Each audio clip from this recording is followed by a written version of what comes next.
Stacy, and welcome to Aunt's Table for Two. This cooking show features quick and easy 2-serving recipes. Now, if you're looking for a gourmet cooking show, this is not it. You're in the wrong place. But if you love food that's full of flavor and quick and easy to prepare without using exotic ingredients, then you're going to love this program, even if you cook for more than 2 people. So stay tuned. I got a great show for you today. Thank you.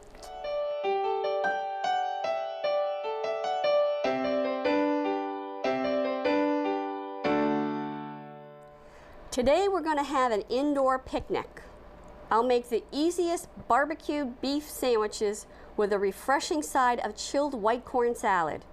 And because I'm serving this picnic indoors, my cookies and ice cream cake is a great complement to this simple menu. All right, I'm going to start by making up my white corn salad so that it will be chilling when we get to our barbecued beef sandwiches.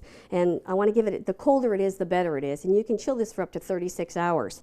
So what I'm going to do is start with 3/4 of a cup of frozen white corn. This is white shoe peg corn. Now you can use yellow corn or a mixture of white and yellow, and you can use the canned corn if it's well drained. But I like the frozen because it has an essence of freshness. The other thing about this is that in my cookbook, the recipe calls for you to microwave it for about 30 seconds. It's really not necessary. You don't have to do this. This has been thawing, so it's all thawed out. And by the time we get to it, it'll be perfect. So we have 3/4 of a cup of frozen shoe peg corn, white shoe peg corn. And then I have a 1/2 cup of chopped tomato. This is actually about a medium large plum tomato, and I've drained that very well. And then I just have a tablespoon of green onions, chopped green onions, and then I have 2 tablespoons of chopped green pepper. Now, if you want a little heat to this, then you want to chop up 1 jalapeno pepper would be good. I don't particularly like the heat, so I've never been able to figure out why people will eat something that's so hot and spicy that it burns their mouth and then they can't taste the rest of what they're eating. Somebody try to explain that to me because I don't get it. Then I've got 1/4 of a cup of chopped olives, black olives. Now, you can use regular black olives, but I have found that they just don't have enough flavor. The Kalamata olives have got that nice saltiness to them, so that's what I'm using here. So those are my ingredients, and I'm going to add to that an 1/8 of a teaspoon of salt. It's just regular table salt. You notice I don't use the coarse salt like everybody, the professionals, do. Then I'm going to use a tablespoon of Italian dressing. Now this is your favorite Italian dressing. It doesn't matter. I happen to like the one that you make with the packet. And I make other salad dressings using this as a base. Then I'm going to take an 1/8 of a teaspoon of garlic. Let me get this out of the way. I left this in here because I like to get every little speck of that salad dressing in there. Okay, so this is 1/8 of a teaspoon of garlic powder, not garlic salt. And you don't want to buy garlic salt. If you buy garlic salt, what you're doing is you're paying a lot of money for salt. Buy the garlic powder and mix it with the salt if you want. And this is chili powder, just regular chili powder. And that is also 1/8 of a teaspoon. So I'm just going to toss this together. Every time I mix something on air with the spoon, I can remember when my husband was filming me so I could put the video clips on my website, and that's all you can hear was the spoon banging against the bowl. It was lovely. So there, look at how pretty that is. Now also, if you wanted to, instead of the olives, if you wanted to use black beans, you could. Rinse them very well and just put in 1/4 of a cup of black beans. The reason why I don't use them is because you can only purchase them in a can, a 15-ounce or a 19-ounce can. I've never been able to find a small can of black beans. And unless you have a use for them with another recipe, then I would do the olives. The olives give it a nice bite anyway. Okay, I'm going to put this in the refrigerator and let it chill for as long as we needed to. And when I come back, we're going to start up with our barbecued beef sandwiches for our indoor picnic. See you in a minute.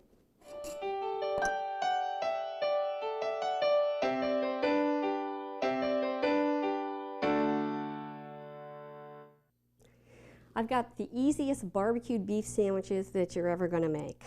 Now I'm starting out with a 1/2 pound of sliced deli roast beef. Usually I have to trim off the fat, but this was the most beautiful piece of beef that I've ever seen. And you notice how rare it is? You want it to be as rare as you possibly can get it because it's going to recook. So what I'm going to do is just take it and cut it into half, 3/4 inch strips. I think I should have sharpened my knife before I did this. Okay, that's good. Now I'm going to bring it over here to the stove. And let's see if my oil's heating up. I have a teaspoon of canola oil. Now I don't use extra virgin olive oil in this because it's got a little bit too strong of a flavor, and canola oil has almost no flavor. So I'd rather use it for this. Then I've got a tablespoon of chopped onion. Now I'm going to turn this down a little bit. And I'm just going to stir that in just until it starts to sizzle, which is what it's doing. I'm going to add about 1/4 teaspoon of dried mustard. You don't have to use this if you don't want to, but it gives it a nice little, just a little extra flavor. I have a friend who's allergic to mustard, so we wouldn't do that for him. Okay. Then I've got 1/3 cup of barbecue sauce. Your favorite barbecue sauce. It doesn't matter which brand. Is this out of a bottle? I happen to like the original. And it doesn't really even matter which brand it is as long as it's the original flavor. And we're just going to heat that up a little bit. I don't make my own, nothing like that. That would be crazy. You know me, I like to do things quick and easy. All right, I just add my beef to that. And I'm going to just heat it through. That's it. I mean, how simple can this be? Got this up a little higher. All right. So, this is it. Make sure that the beef is rare, and of course the better the brand of beef, the better off you're going to be, because I know that some deli meats, if they're not premium cut meats, whatever your recipe is going to be is just not good. I make a great sautéed corned beef and cabbage, and if you don't get a premium biscuit corned beef with that, it's like eating rubber bands. And it's the same thing with this. Because you're like recooking it, you want it to be a good premium brand, and again, as rare as it can be. So that's all I'm going to do is just stir this right up. And if you want to put more barbecue sauce in here, you can. I just like to just have that little bit of flavor of barbecue sauce. So 1/3 cup just seems to be good for with a 1/2 pound of beef. And the one good thing is that you don't have to cook this all the way through, because it's already cooked. You just want to heat it up. And I think we're hot. Okay, that's it. I'll bring it over here.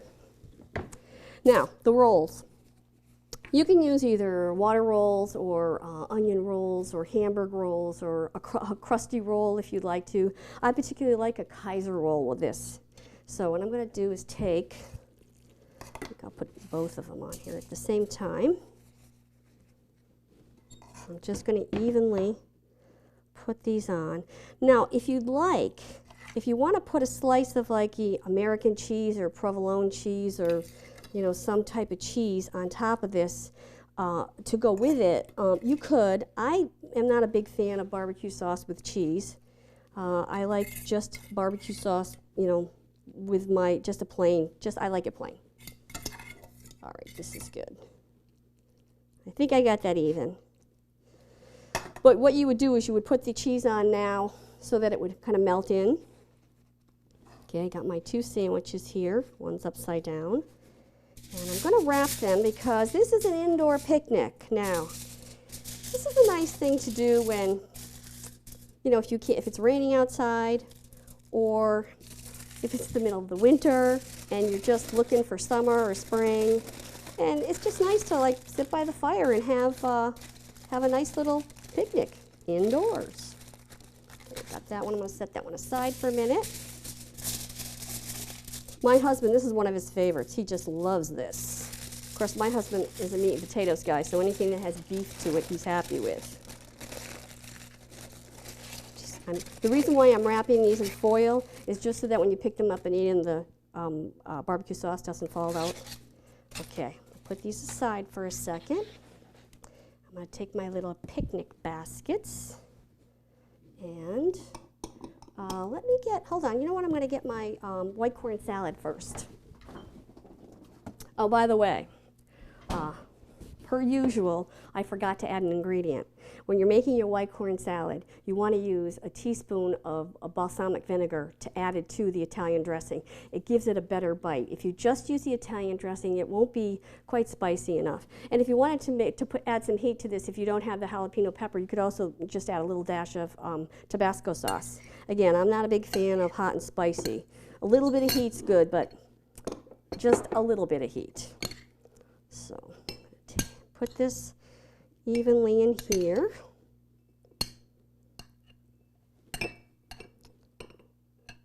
This is so nice and refreshing on a summer day. And it's easy. And it can be chilled in the refrigerator for up to 36 hours. I wouldn't leave it in there longer than that. There we go. I got a little bit more tomato in here than I got in this one. We want it to look pretty. You know how I am about making sure that everything is presented properly. I'm going to take a little bite of this first. It's a good thing I added the balsamic vinegar.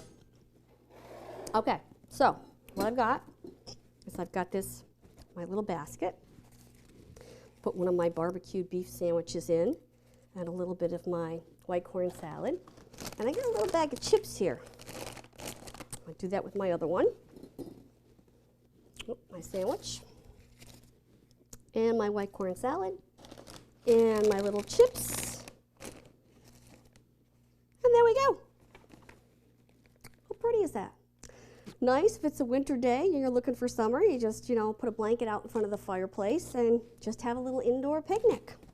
So I've got my both. I'm going to take a little bite of this. You have to get a premium beef. It's not right if you don't get the premium beef. And there was absolutely no fat on that. That is good. Listen, I'm going to keep eating this, and when I come back, I am going to show you how to make a lovely cookies and ice cream cake for just two. And the reason why you can do this is because it's an indoor picnic. You couldn't quite do it if you were outdoors, but you can do it for an indoor picnic. I'll be back.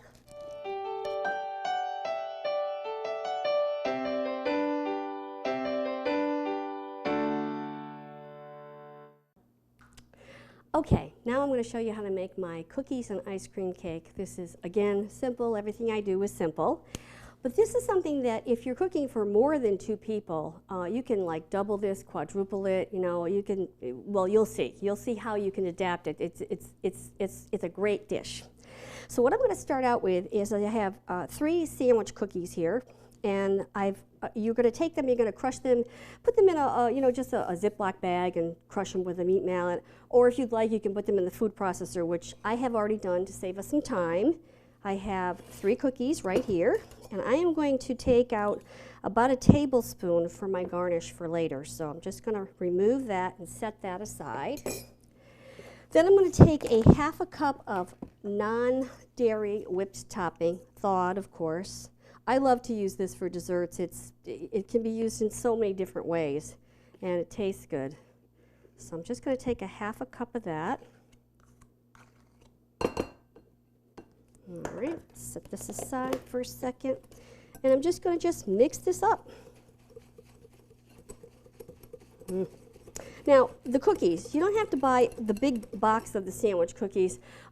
Sometimes you can find just a package of 6 at a convenience store, or I just happen to find a package of just 1 sleeve of them, which I don't know, maybe had about 15 or 20 cookies. So there we go. That was hard. All that time I took. I'm going to set this aside, and I'm going to get my plate and my ice cream sandwiches. This is what makes this really easy and fun.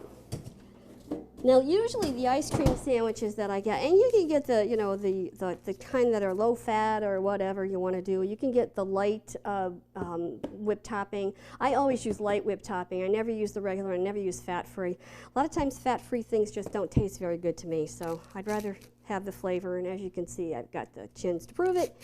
So we're going to take these ice cream sandwiches, which are a little bit thicker and not as wide as usual, but that's okay, it won't make a difference.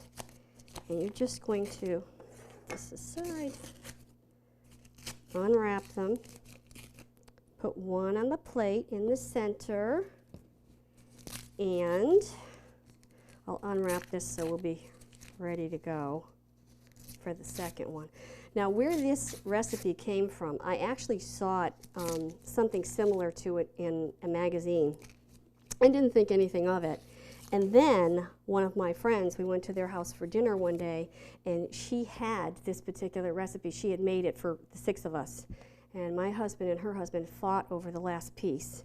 And then I looked at it and I thought, you know, this is such an easy thing to do for 2 people. So I got to tell you, I kind of stole this recipe. This is not an original, so I've admitted it, okay? All right, so I'm going to take my concoction here with my cookies and cream and just kind of put it on the top. And if it goes over the side, it's perfectly all right. This is a good one. I'm going to make this with my granddaughter. I think she'll really enjoy doing this. This will be fun. Take the second sandwich and put it right on top. And if it goes out the side, it doesn't matter. It doesn't have to be pretty. Now it needs to be pretty. So, you know what I'm going to do? I'm going to just scoop this around so the chocolate cookies don't come out the side. All right, now we want just clear white whipped topping. What you're going to do is just frost the thing. And it's nice. And you can put a thin layer, a thick layer, it depends. My husband likes a thick layer. Yeah, you know, I'm surprised I didn't think about making this before with my granddaughter. She really will enjoy this. I found out last night that she loves turkey pot pie, and I got a real easy chicken or turkey pot pie that I can make for 2 people, or you can make it for many. I think that's another one I'm going to make with her. She's going to be 6 this week. She's lots of fun.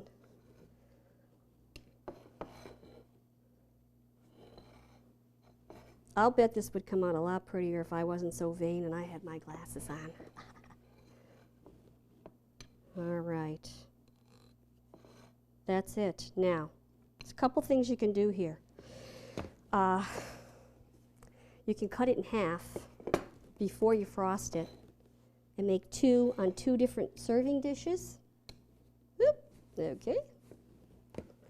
Or you can just put it in like this. Now, you don't want to garnish it before you serve it. Okay, well, you're gonna freeze this now, and you're gonna put it in the freezer as is and garnish it just before you serve it.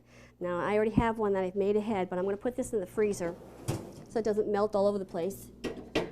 Okay, and I've got my 2 that I made earlier, and I'm hoping they're not going to be rock hard when I bite into them, because they need to come out 7 to 10 minutes before you serve them, because they've been frozen and it just will be rock hard. Sometimes that's a little bit difficult to time, but hopefully we timed it well today. So now what I'm going to do is, and again, I took these out, I cut these in half first before I frosted them so that it would be 2 individuals. You don't want to do that if you're making it for like more than 2 people. It's just kind of fun if it's 2 people. It's just easier, and actually looks prettier if you're cutting into it if you're making it for 5 or 6 people. And you're just going to sprinkle a little bit of the leftover crushed up chocolate. And if you really want to be pretty, you can put a little strawberry on the side and put a little half of another cookie. And you know what? This is going to be as hard as a rock, because I can tell it's too hard when I'm putting that in there. And look it. Isn't that just the loveliest? Very cute, very pretty. If you've got raspberries, you could use raspberries instead. But it kind of just gives it a little bit of color. You know how I am with my presentation thing. Okay, now I'm going to try this now. Let's see how hard it is. Yes, it's as hard as a rock. Okay. Oh, no, it's not bad. Let me just do this. Again, 7 to 10 minutes. I don't think it's been out 7 to 10 minutes. But see how pretty this is? Wait a minute. Let me just cut it so you can see. Wait a minute. I'm going to taste it first. Then I'm going to cut it so you can see. Love chocolate. I'm going to cut this. There we go. Now you can see. Makes a lovely presentation. That's why you want to cut it if you're serving, like, you know, more than 2. But I think it looks very lovely, just like this when you're serving 2 people, especially if it's somebody you're trying to impress, you know, like a date. So that's our indoor picnic for today. We've got our barbecued beef sandwiches with our white corn salad, and you know, you can complement that with some chips or some taco chips or something. And then you've got your cookies and ice cream cake. Lovely little indoor thing, summer, winter, doesn't matter what the weather is like outside, as long as we've got the weather good inside. So anyway, that's it for today, and I hope you enjoyed today's show. And remember, when serving only 2, there's no need to overdo. When serving only 2, there's no need to overdo. That's what I meant to say. We'll see you next time.